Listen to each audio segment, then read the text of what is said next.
Bocek really coming into his own lately, as I think looking for his fifth win in 6 fights, even beginning to call people out now on the microphone.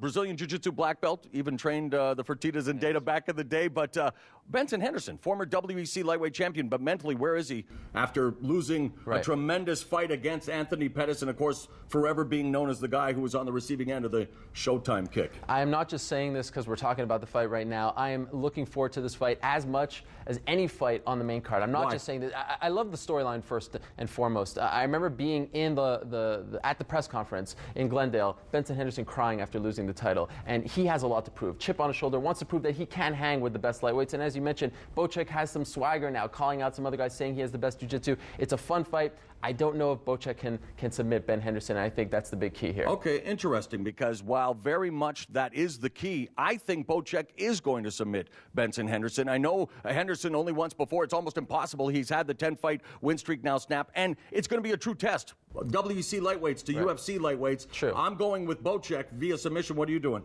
They don't call him Bendo for nothing. I know he's never fought a guy quite like Bocek, but I think Benson Henderson wins via second round. All right, and the last main card fight. Well, we got to continue here. We got verbal diarrhea of the mouths here. Jason Brill's decision. That's all you get. Jason Brills via decision. I'll go with Vladimir Matyushenko via decision. Thank you very much, Ariel Helwani. Thank you, sir. All right, MMA Fighting's Ariel Helwani. Catch him on the MMA Hour Mondays and Thursdays. We're coming back with more of the MMA show in just a moment.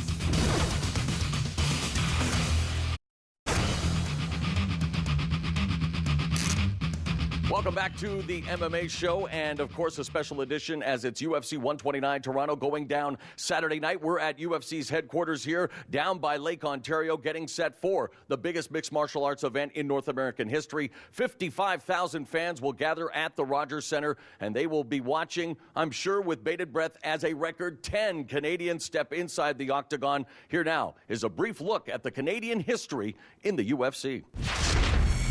A total of 38 compatriots have competed inside the octagon, amassing 79 victories in 162 bouts, or almost half, which is pretty darn good in the highly unpredictable world of MMA. Canada's first UFC fighter, Harold Howard, was a karate champion from Niagara Falls, Ontario, who made his octagon debut at UFC 3 September 9, 1994, as one of 8 participants in the one-night open-weight tournament. Such was the format in the early days of the sport. The first Canadian to challenge for a UFC title was Vancouver native John the Natural Alessio. Just 1 month shy of his 21st birthday, he challenged Pat Miletich for the UFC welterweight championship at UFC 26 June 9, 2000.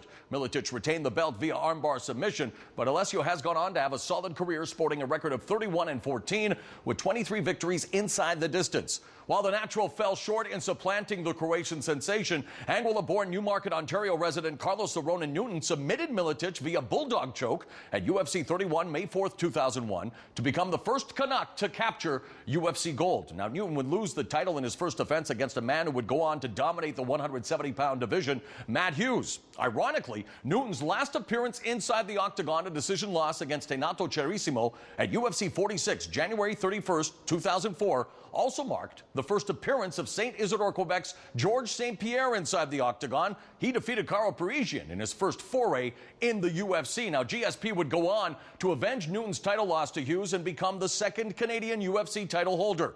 He is now a 2-time champion who sports a scintillating 15-2 UFC record. He carries an 8-fight win streak into the 6th title defense of his second reign when he faces Jake Shields in the UFC 129 main event. The co-feature is Mark the Machine Hominick, hoping to join GSP and Newton as Canadian UFC champions when the Tamsford, Ontario native challenges dominant featherweight champ Jose Aldo. Now, we can't talk about Canada's contribution to the UFC without talking about you, the Canadian fight fan. This country is without a doubt per capita the hottest MMA market on the planet.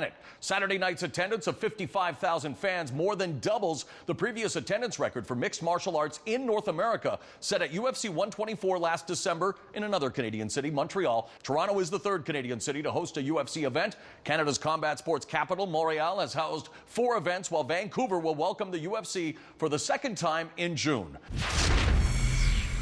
Well, there's no doubt about it. The True North Strong and Free definitely loves its MMA. Well, we had a chance to catch up with UFC legend, UFC Hall of Famer, a man who really put mixed martial arts and Gracie Jiu-Jitsu on the map way back in 1993. Speaking of MMA history, Royce Gracie is in Toronto to take in UFC 129, and we had a chance to ask him about rumors that have been circulating about a possible return to the octagon. UFC just put me as an active fighter. I don't know. I thought I was done. They put me as an active fighter. Hey, that's what I do for a living. So is there still a chance you're going to be fighting in August in Brazil? Sure he could do something on the I don't know. If you were to have the perfect scenario for your final fight, where would it be and who would you fight against? Las Vegas. Against? Well, his DVD. There's only one. There's only one. Who is that? You know, do some research. All right, it's time for the MMA show question of the week, and for that, we send it back to the studio and Arda Ocal.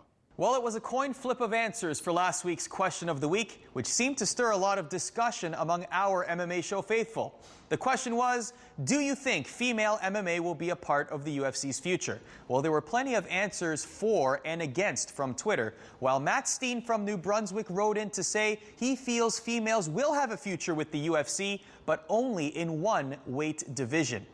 Here is this week's question. UFC 129 has a lot of interesting storylines going into the event, from Randy Couture's probable retirement to Mark Hominick's baby on the way. But when that cage door slams shut on Saturday night, it's all about the action in the octagon. Our question to you is, which fight do you think will be fight of the night at UFC 129? Email us at themmashow@thescore.com. Tweet us at The MMA Show. Now, before we head back tomorrow, here are a look at the rest of this week's news and notes.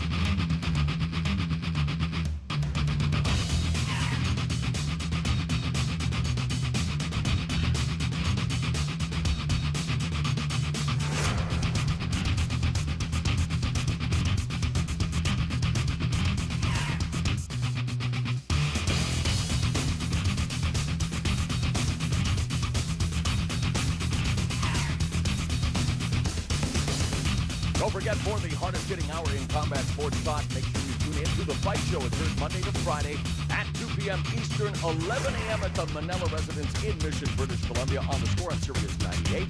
Podcasts are available at thescore.com/radio. And speaking of The Fight Show, I'll be broadcasting live from the UFC Fan Expo on Friday. Stop by the tap-up booth and say hi, and who knows, you might even get to have your picture taken with a few of your favorite UFC fighters.